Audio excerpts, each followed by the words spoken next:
Rev it up and welcome to Cars Yeah, show number 2263. Today we're going to be talking with an expert in the auto insurance industry who shares some interesting facts with you. Auto insurance is one of those things that we all need to have. They give us some assurance that things are going to be taken care of should something disastrous happen. But there's some interesting information that we'll share today that should enlighten you about insurance and the state of things today. So buckle up and be prepared to be inspired. This is Cars Yeah, where you'll enjoy interviews with inspiring automotive enthusiasts. Mark Green is here to provide you with a fuel injection of automotive inspiration. So get in, sit down, buckle up, and get ready for a wild ride here on Cars Yeah.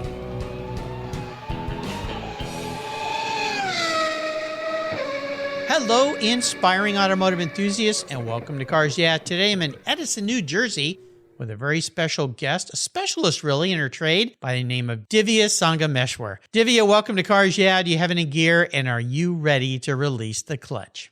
Yes, I am. I am ready to release the clutch. All right, we're going to have some fun. Now, before I give you a proper introduction and we dive into your world of insurance, which is one of those necessary things that we all need in our lives when we have special cars, or any kind of car for that matter, what's one little thing that maybe people don't know about you?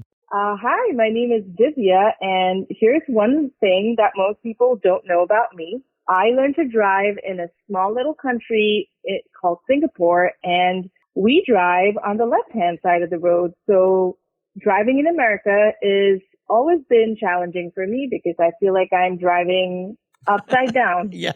But it's getting better now. You know, I understand. My listeners know I just returned from India. And in India, of course, they drive on the left-hand side of the road. And when you add that to driving around in Mumbai, which was the most insane city I have ever been in when it comes to traffic, I think I'm still having some nightmares from that trip and just the controlled chaos that I saw. But I'll tell you something, how India just works on the roads. And I would not want to be an insurance person in India because there must be claims, thousands every day. However, they seem to make it work somehow, right?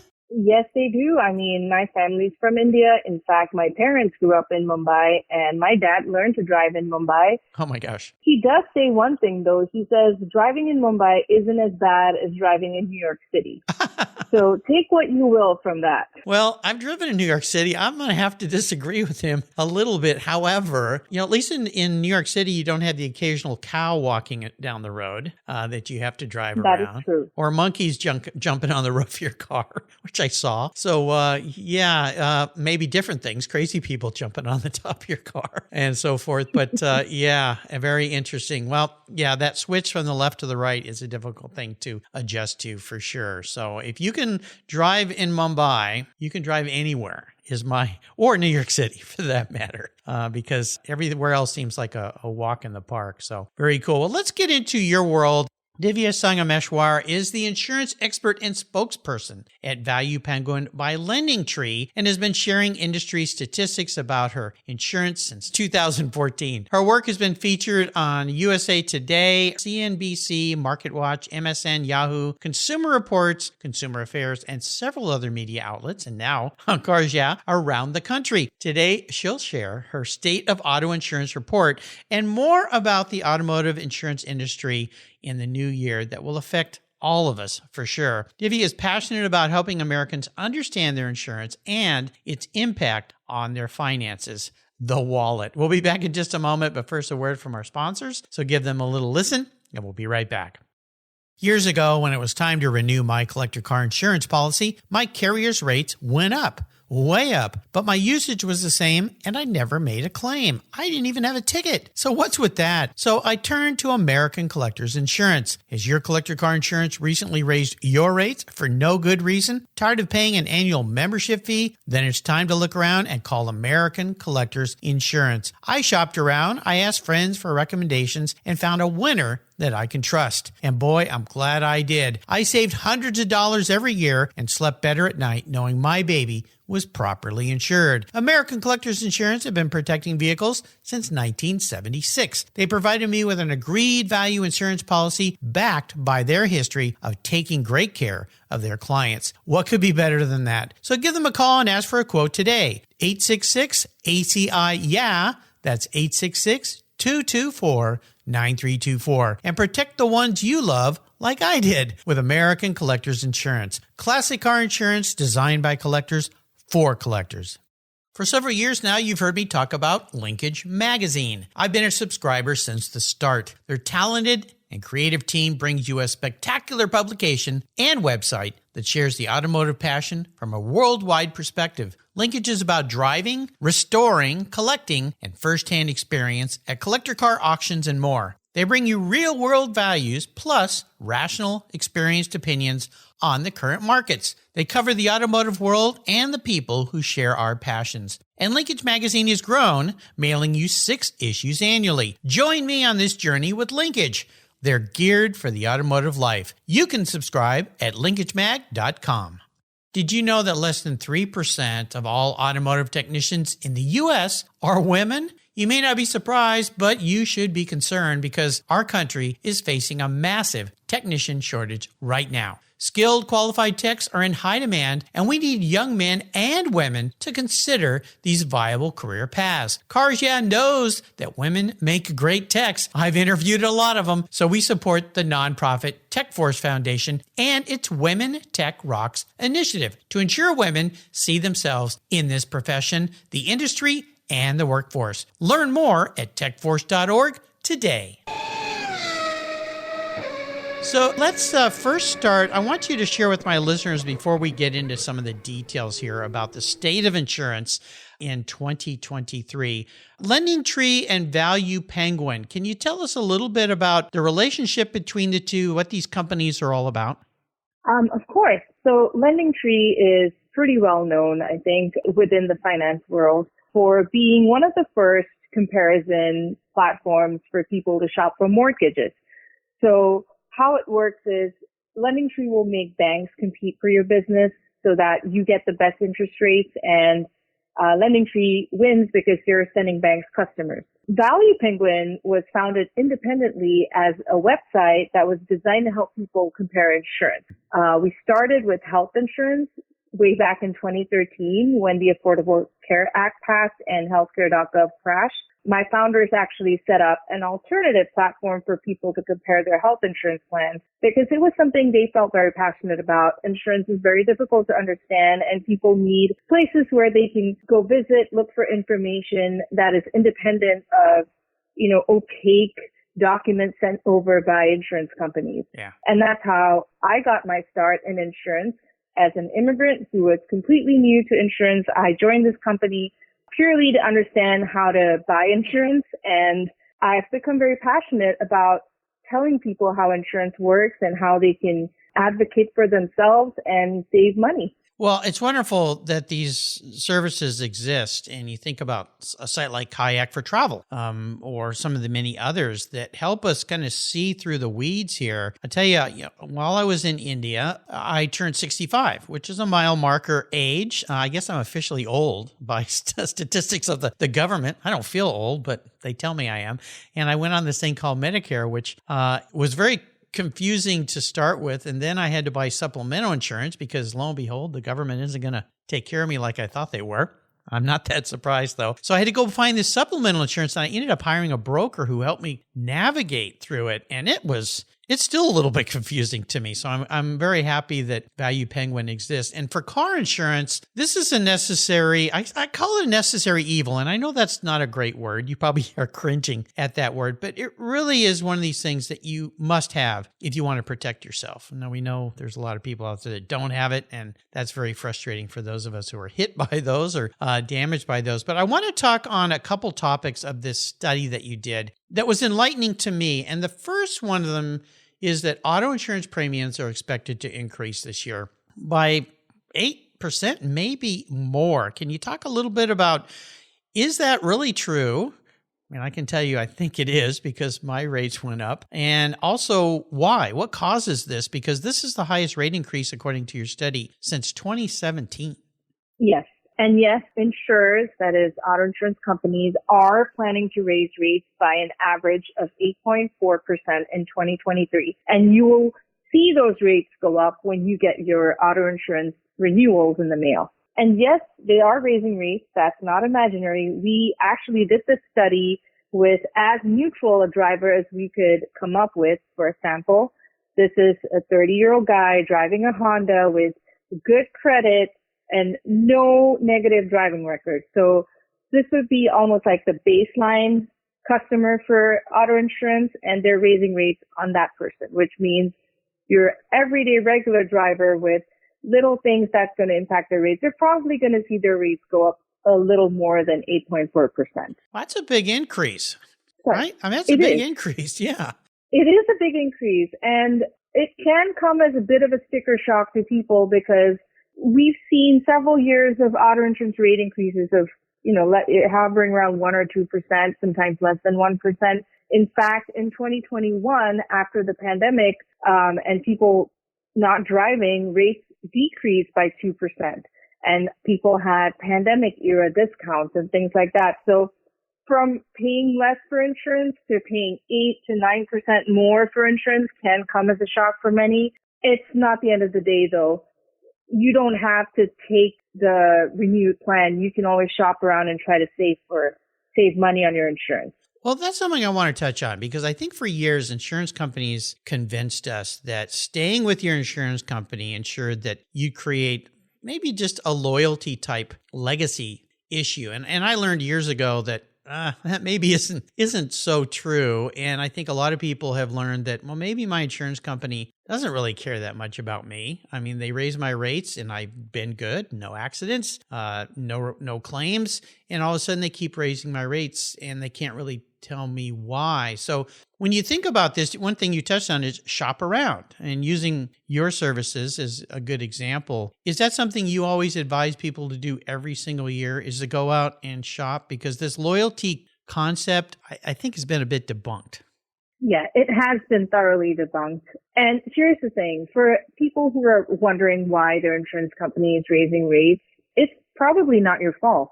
Rates are increased because of claims, the cost of claims, and the volume of claims. So when cars are getting more expensive to repair after accidents, so that means the cost of claims are going up.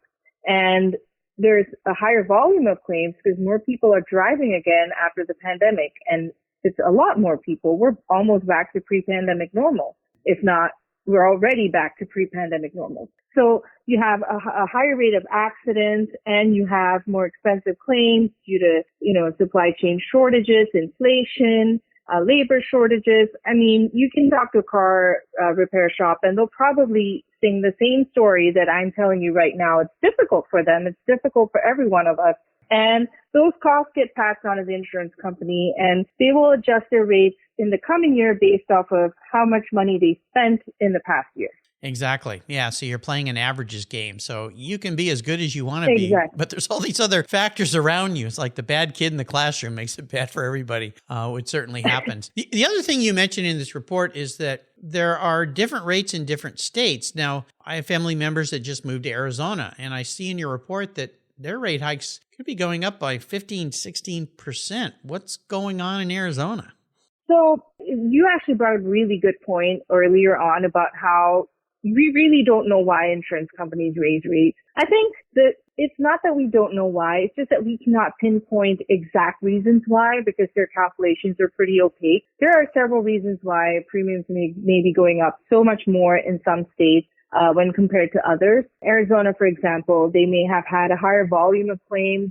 They may have had some bad weather, which meant a lot of cars were totaled.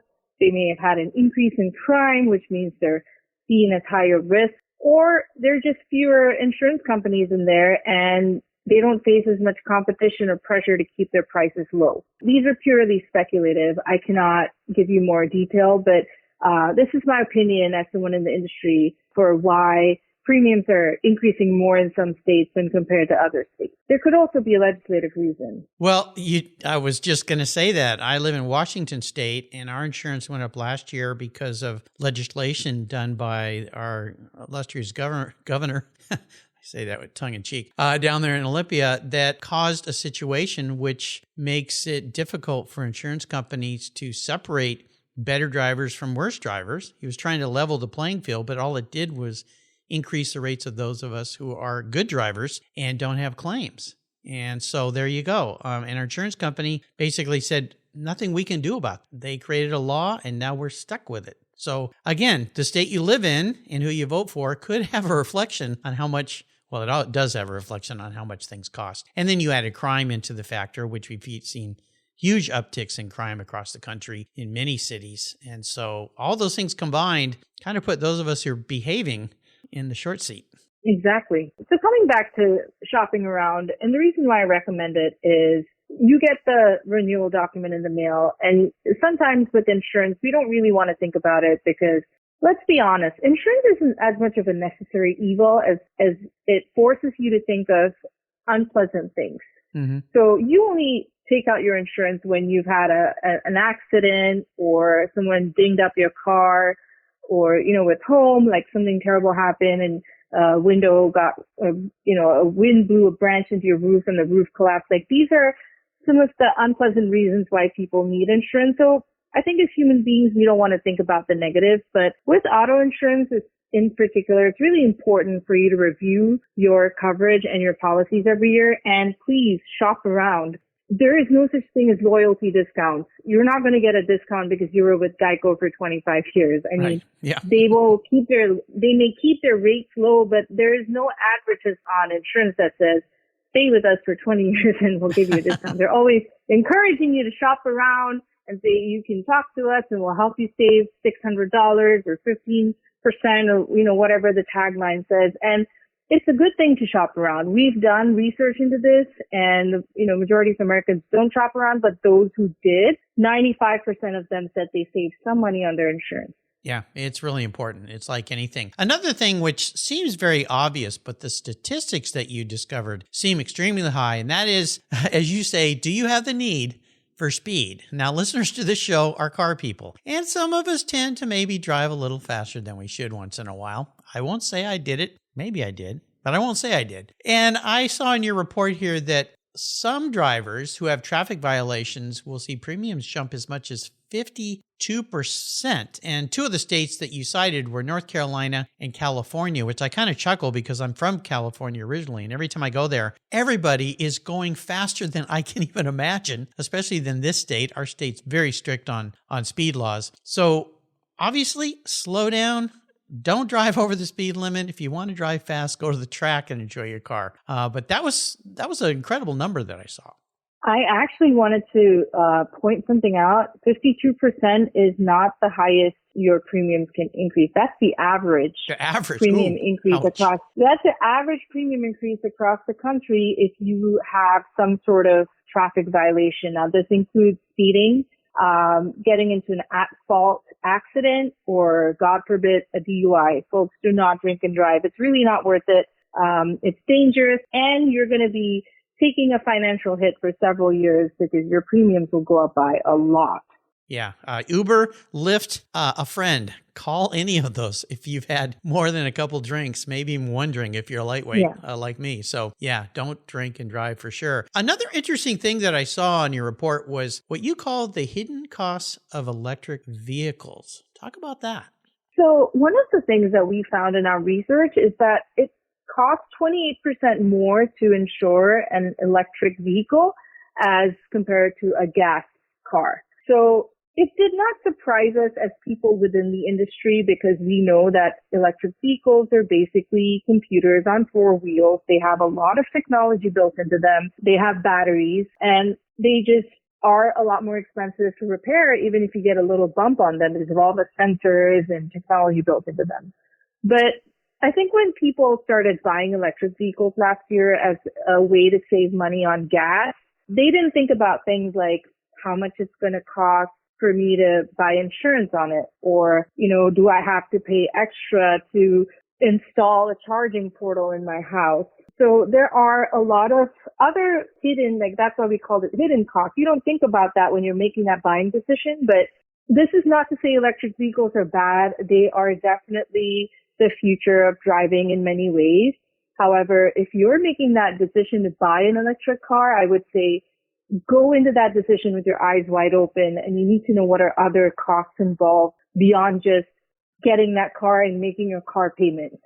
Absolutely. And of course, another point here is expensive cars to insure, which your report, a couple of things you noted were Porsche Taycan, Tesla Model Y are a bit higher to insure, but I think that seems somewhat commonsensical to me. If you buy an expensive car, it's going to be more expensive to insure because if it's damaged, it costs a lot more. Am I on the right track with that? Exactly. Yeah, exactly. That's what it is. And the car is more expensive. It costs a lot more to insure. Now, it's really interesting to bring up the Tesla because, one of the things that's been in the news is Tesla's offering discounts. And you may think, oh, does this mean that my Tesla insurance is going to get cheaper? And my answer is not right away. I made a reference to this earlier in the show, but insurance companies don't set rates, every month. It's done every 6 months or every year, and they will look at all of the expenses for the year before they decide how they want to set rates for the coming year. So yes, the Tesla Model Y may have gotten cheaper, but if that means more people bought it or more people got into accidents or there were more instances of those cars being totaled due to flooding or people stole those cars more, then it would get rated as higher risk and insurance premiums may stay the same or even increase. So don't expect to get an insurance discount straight away for buying a discounted Tesla.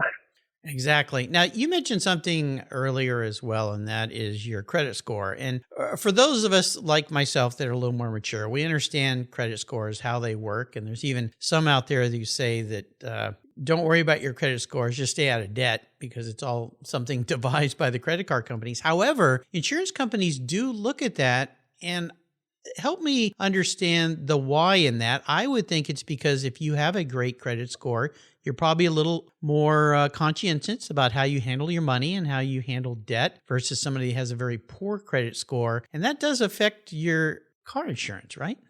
100%. Look, it's a huge area of debate, using credit scores as one of the factors to determine risk for a driver, because people say, well, it's a credit score, it may unfairly hurt people who are struggling financially because those tend to be the people with poor credit scores, and it doesn't really take into account their driving history. So that's one part of the argument. But for insurance company, they don't only look at credit scores, right? Credit score is one piece of a multifaceted puzzle that they build to understand how much risk you pose as a driver. So credit score and, it shows that you're responsible with your money. So you may be seen to be responsible with your vehicle. And so that's why they look at credit score as one of the factors. But it's not just credit score, it's your driving history. Did you get any tickets? Have you not had a single accident for 25 years that you brought up? What kind of car you drive? Is your car type of car that's seen as safe? Or is it a car that's associated with speeding, like Corvette? How much crime there is in where you park. So if your zip code just happened to be an area where there was a sudden spike in crime, that could also be a factor behind why your rates are increasing. So you cannot just pinpoint on one factor and say, this is exactly why my premiums went up. However, if we've done comparisons of rates for the same driver profile just with a different credit score, and we found that people with excellent credit often get charged up to 80% less for auto insurance compared to someone with poor credit. Yay! So I've done the right thing over all these years. Stay out of debt. So if you can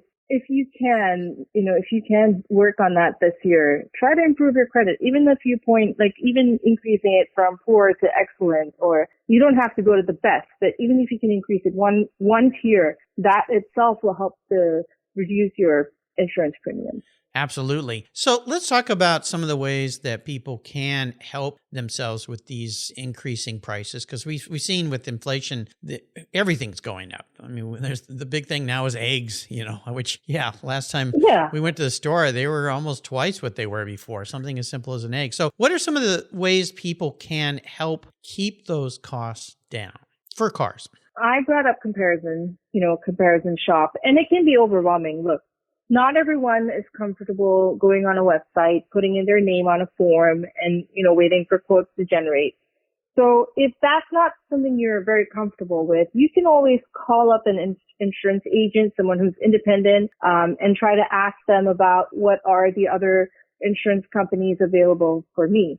And they'll be able to help you with that. Well, that's one way. The second way is to actually just call up your insurance company and ask about discounts. The thing with auto insurance discounts is they're not going to be automatically applied to you. You need to call them and you need to ask about. So you may not get a loyalty discount, but you can get a good driver discount if you've had no accidents for several years. If you have a home policy and an auto policy from the same provider, you can get a bundling discount.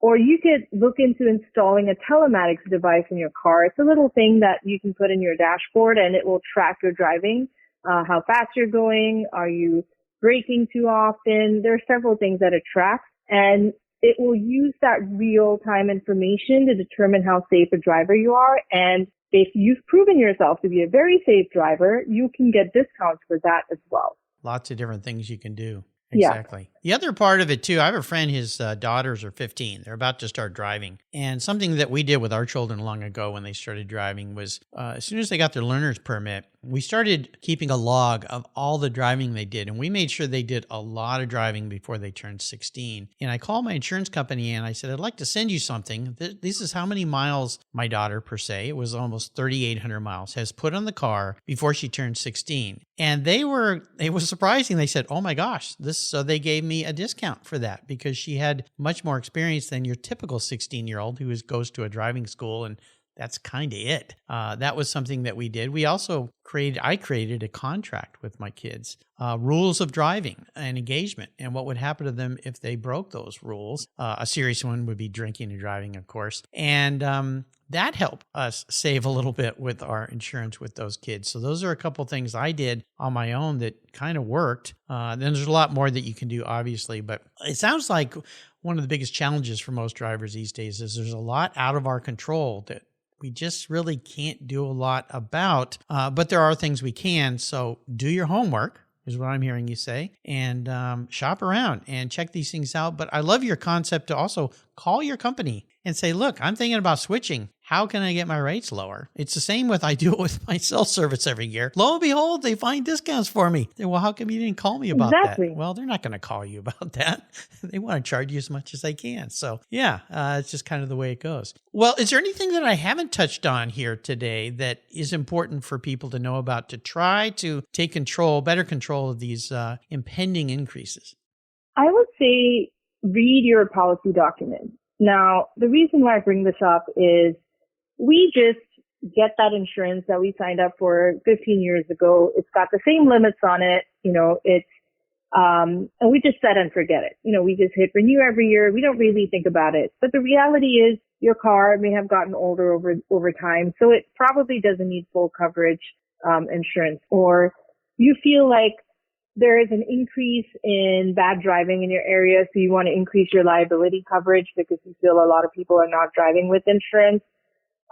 So the only way you can determine if your insurance coverage is enough is to read your document. Now, I'm going to give you a very specific example. A neighbor of mine, their car was in the shop for 3 weeks because of some delays in shipping a part and, shortages. So they didn't have the right person to fix their car. And their insurance company only covered them for less than 5 days for a rental car. Yeah. And this is their primary car. So they were out of pocket for nearly two weeks for that car rental. And car rentals are among one of many things that have gotten more expensive. Because they're more expensive to insure and all of that.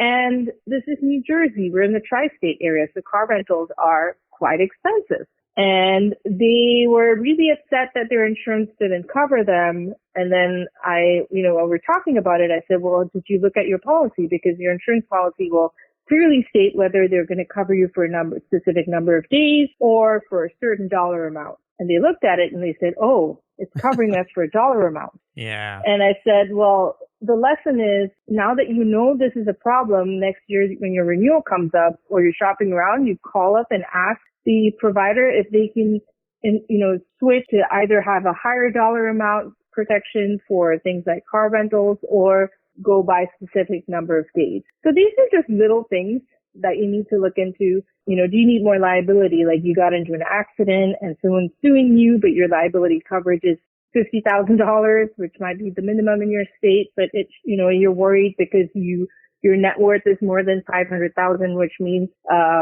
You're at the risk. person who got hurt you're at risk. Yeah. You're at risk financially. So these are things like have your finances changed since you got your insurance? You should be thinking about that and reviewing your policy and look at more than just your premiums. You should be looking at whether your insurance policy is actually helping you. Was your studies based primarily on what I call regular insurance? Because a longtime supporter of Cars Yeah here, in fact, they're a sponsor. American Collectors Insurance is who has insured my collector cars for years. They're associated with my main insurer, which is USAA, which insures my home and my car. And is your reports, are they based on non-collectible? Because collector cars insurance is very different. It's agreed value, basically, if you have a very valuable collector car. Are your studies basically on what I would call normal car insurance for everyday drivers and so forth? Yes. In fact, to be very specific, we had a sample driver for generating all of our quotes so that we could do an apples to apples comparison between insurance companies. And our sample driver is a 30-year-old man who drives a 2015 Honda Civic EX. Mm-hmm. He has good credit and a clean driving record. So this is who this person is. He's driving a very boring, normal car with a very clean driving record, good credit, so that we could just look at the companies. So we did not look at classic car insurance because you're right. That functions slightly differently. They're considered slightly higher risk. So, in some cases, they may be a little more expensive to insure. And I feel like classic car, they're not meant to be driven on the road every day. They're meant to be protected. They're high value. So the way classic car insurance works is very different from regular car insurance. We can talk about it on another show, but this is for regular car insurance. So this affects every single American who has a car and has to drive. Yeah, exactly. And I'll remind my regular listeners, if you have a classic car or even an exotic car that you don't drive every day to work, it's a toy, if you will, really look into collector car insurance. You can call my friends at American Collectors Insurance because they understand that, and they understand that people like myself and many listeners who have these cars, they're going to treat them very differently.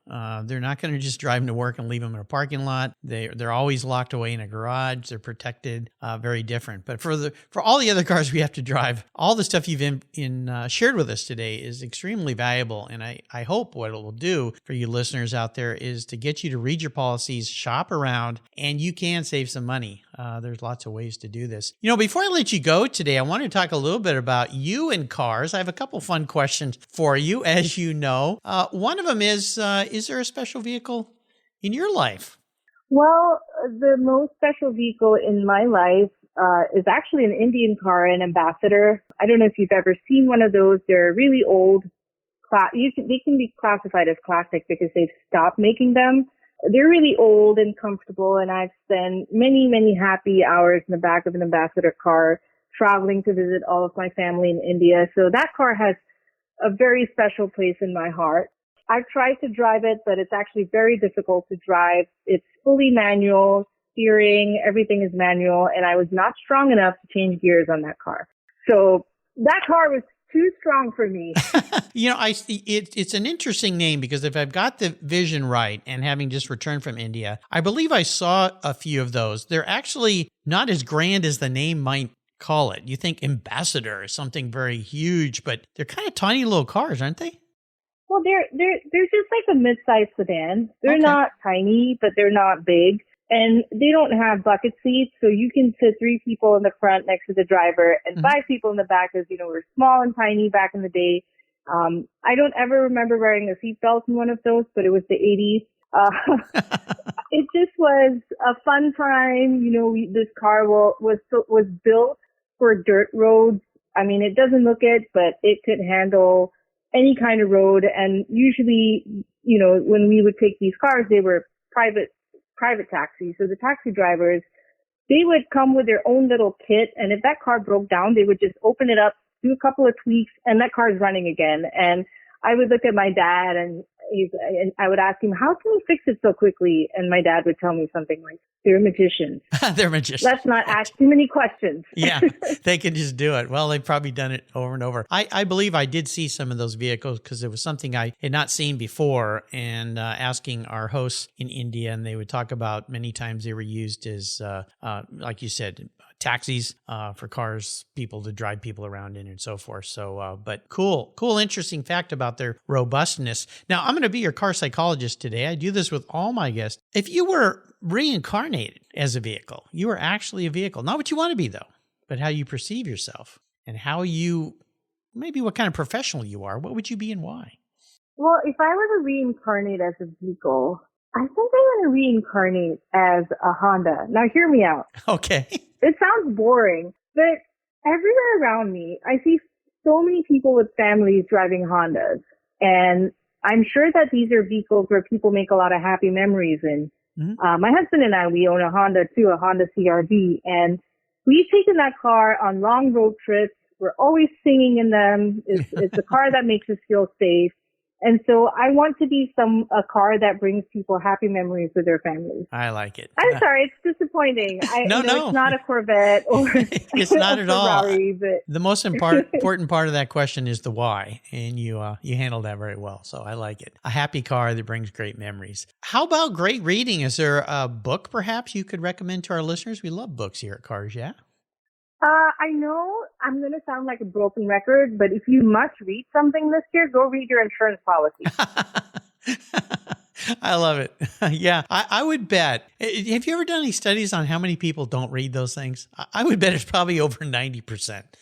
You're probably right. But that's a good question. I'm going to try to include that in a future survey. So here's a fun thing. I'm going to enable you to go on the ultimate drive today. I'm going to buy you any car in the world. Don't worry about the cost. You can go driving anywhere in the world, and you could take anybody with you, even somebody from the past who's no longer with us. What does that ultimate drive look like for a worldly lady like you? Actually, since I grew up watching a lot of James Bond movies, I want a Rolls Royce.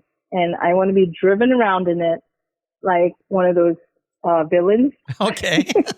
Yeah. But jokes aside, those cars look very luxurious, and they just look luxurious and fancy. And I want to experience that once in my life. And in terms of who I want sitting beside me, I actually want my maternal grandfather. He passed when I was 8, but he was a very learned and erudite man. And I would love to sit next to him and talk about, what his life was like as a freedom fighter in India and, growing up, coming up in Mumbai and bringing up my mom and my uncles and just being an amazing person that I didn't get to know as an adult. Nice. Wouldn't that be? Yeah, absolutely. Yeah. Sounds spectacular. So you've taken us on a fun ride, very educational trip today, and I really appreciate you coming on board and sharing some of these insights. Before I let you go, would you share some words of wisdom, advice, or inspiration with our listeners?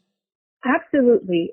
So my only word of wisdom is don't feel disheartened by rising prices, especially when it comes to insurance. And don't feel overwhelmed by what you're seeing in your policy documents.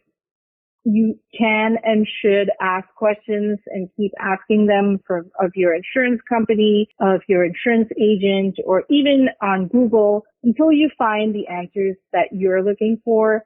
And always advocate for yourself and ask about discounts and how you can save money on your insurance, because it can be done. You don't need to look at your insurance and feel, oh man, this is just another bill that I have to pay and it's getting more expensive. There is ways to save. Take a deep breath. We can control the rising cost of things together. Take charge. The words of wisdom for sure. Take charge, and you can affect your life positively. How can people learn more about you and your company? Absolutely. Just go visit www.valuepenguin.com. And you can go and shop around for insurance on our website. The moment you visit it, it's going to ask you what kind of insurance you're looking for, and it'll ask you to put in your zip code, and it will start to generate quotes for you. There you go, ValuePenguin.com. Check them out. Get educated and take charge of all the rising prices we're having, at least with your car insurance. I can't help you with the eggs other than go buy a couple chickens, and that might save you a few bucks. Thank you for being so generous today with your time and your expertise and sharing the many lessons you guys learned with this report that you did. Until you and I talk again, I'll see you maybe in a Rolls Royce down the road. I hope so. Absolutely. All right. Thank you so much. You're welcome. Thank you so much for joining us on today's ride here at Cars Yeah. Drive on over to carsyeah.com to find show notes and inspiring automotive fun. Download your free copy of Filler Up, a fun book filled with gorgeous photographs of fuel filler fun, including quotes from more inspiring automotive enthusiasts. Download your copy today, and we'll see you next time on Cars Yeah.